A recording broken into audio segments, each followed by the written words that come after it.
1 महीने के अंदर अंदर ही हो जाती है, 1 दिन के अंदर अंदर विरक्ति होती है उसको, होती कि नहीं होती?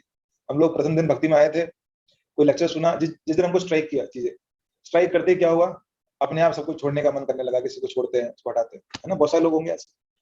तो देखिए यहाँ तो लिखा हुआ मनुष्य इस तरह जब अनेक वर्षों तक, अनेक जन्मों तक लिखा हुआ है, लिखा है कि नहीं? दिख रहा है कि नहीं आप लोग? आए ना बोलो, लिखा हुआ है ना? मनुष्य जब अनेक वर्षों तक और अनेक जन्मों तक इस प्रकार की भक्ति करता है, तब जाके क्या होता है, उसके अंदर से भोग वासनाएं शांत होती है, क्योंकि उसकी भक्ति का परसेंटेज कितना है? बहुत कम, इसलिए अभ्यास बहुत लंबा होता है। पर भक्ति योगी जो कार्य करते हैं वो तो प्योर डिवोशन में कार्य करते हैं, शुद्ध भक्ति योग के साथ। वो तो अगर 1 दिन भी बिताते हैं भक्तों की संगति में, उनके हृदय से भोग विरक्ति निकल जाती है। यही तो दिक्कत है, यही दिक्कत है घर परिवार में।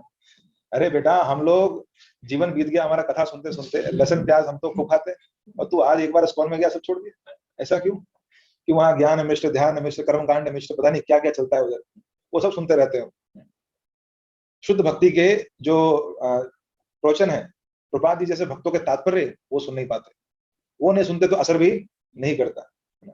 और यहाँ जब हम लोग सुन के जाते हैं और वहां उनको जाके बोलते हैं माला जब करना है, तू सिखाएगा हमको? तू सिखाएगा हमको कि ये खाना है कि नहीं खाना है? हम भी तो जा रहे हैं कथा में, हम भी कथा करते हैं, पर कथा का मतलब ये तो नहीं कि जो बोला जाए सब फॉलो कर लो। कथा के कुछ नियम होते हैं बेटा। नियम क्या होते हैं? यहाँ तो सुनो, बोलना पंडित जी को, तेरा तुझको अर्पण, क्या लागे मेरा। पंडित जी आपका आप ही को अर्पण है, और कुछ भी लेके नहीं आते बेटा कथा से, विरक्त है, कथा से कुछ भी लेके नहीं, सब वहीं रख करके आते हैं।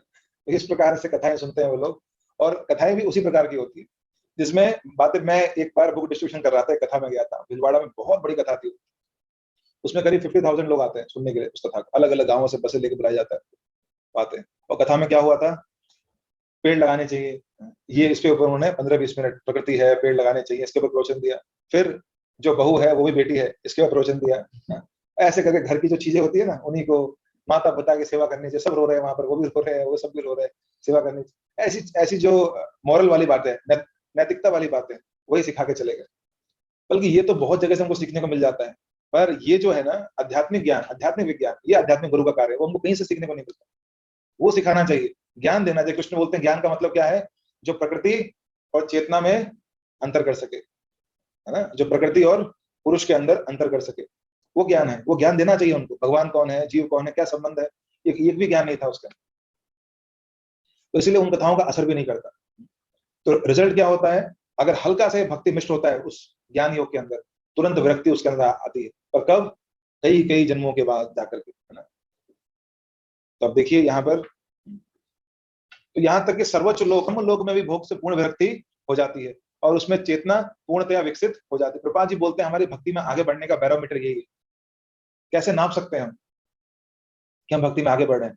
कि ब्रह्म लोक का भी भोग मिले तो हम उसको रिजेक्ट कर दें, अगर वो कृष्ण की सेवा में अर्पित ना हुआ हो, अगर कृष्ण ना चाहते हो, अगर वो हमारे कृष्ण भक्ति के अनुकूल ना हो, है ना? ब्रह्म लोक